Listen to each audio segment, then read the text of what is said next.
guys? Welcome back to Microsoft Flight Simulator.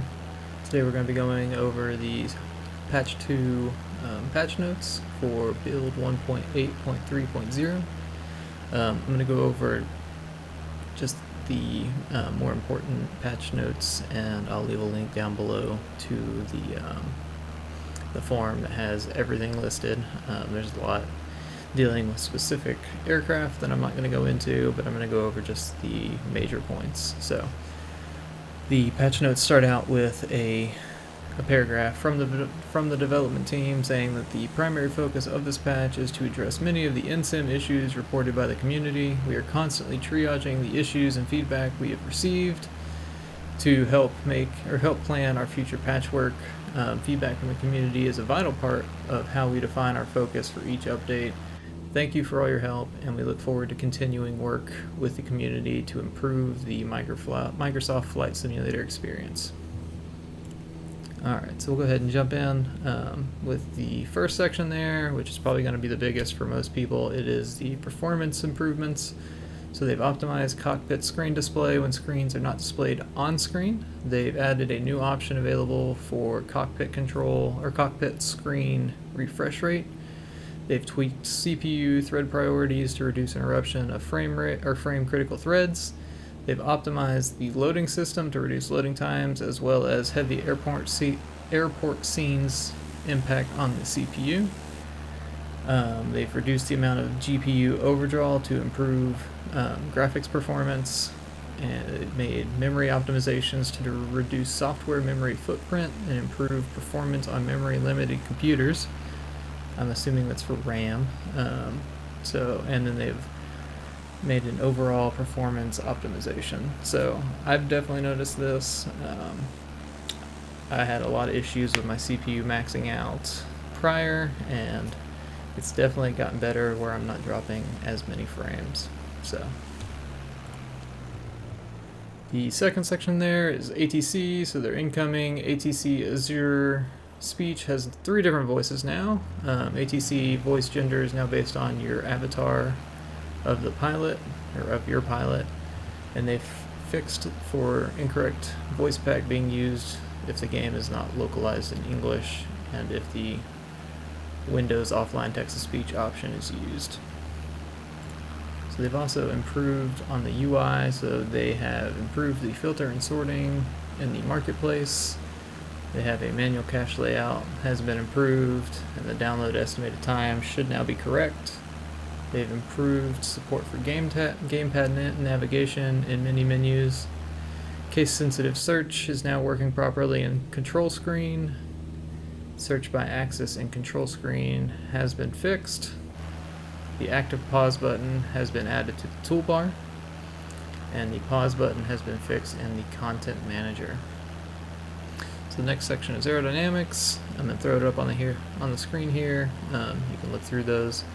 I think the big one is the fixed live weather, wind offset in higher altitude areas in the American Asia that was causing the 3-knot wind bug.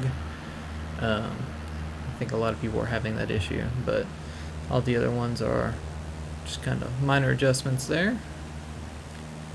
The next section in the patch notes is the aircraft section, again, where I said that they've made quite a bit of fixes, updates to individual aircrafts. I'll throw them up on screen just briefly, but I'm not going to go through each and every one of those. Like I said, I'll leave a link down below if you want to look through those, or the patch notes in general, just so you can, go through those in more detail, but they will be going across the screen here. So then we go through the miscellaneous updates. They fixed freezes caused by glass cockpits. I never saw that, but I really haven't played the game too much since launch, just because of the frame drops that I was getting. It made it almost unbearable to play. So they also fixed the travel to feature no longer disengages autopilot when used, so that's a good one. Their weather fixes, again, they fixed the wind bug where there was a inconsistent wind of 3 knots at 225 degrees. They fixed issues with weather persistency on flight restart. So they've upgraded the multiplayer services as well, multiplayer servers as well, which is good. The marketplace. So again, they upgraded those filters, or improved those filters. They've also added rating display on bundles has been improved. Performance dropped after downloading an item in the marketplace has been removed. And the add-on purchased outside of the marketplace no longer has an impact on the installed filter in the marketplace, as it is considered a community content. So the next section there is going to be Content Manager. So add-on purchased outside of the marketplace are now visible in the Content Manager when online, and offline if downloaded in the community folder.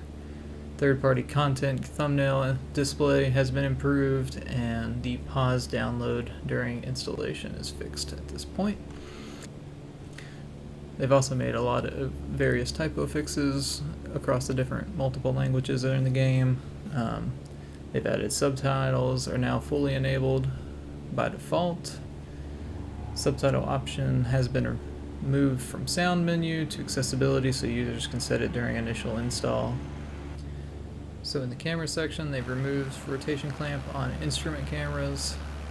They've also changed the pilot camera position so that it can now be saved or reset. So bush trips is the next section. They fixed a leg completion trigger, and then the completionist achievement should now unlock when all activities have been completed. The last one there, last section, is going to be world. So detected buildings that intersect roads are now excluded. Longer bridges are less prone to have a gap in them. I saw or seen a few of those while I've been flying. So UK house models will no longer show up in US suburbs. And the last one there, the In the Wild achievement can now be unlocked. So that's all the major changes in the second patch for Microsoft Flight Simulator. I do hope to get in and start recording more of the game, since it looks like I will be able to without frame drops now. So I hope you enjoyed the video. Please like and subscribe, and we'll see you next time. Have a good one.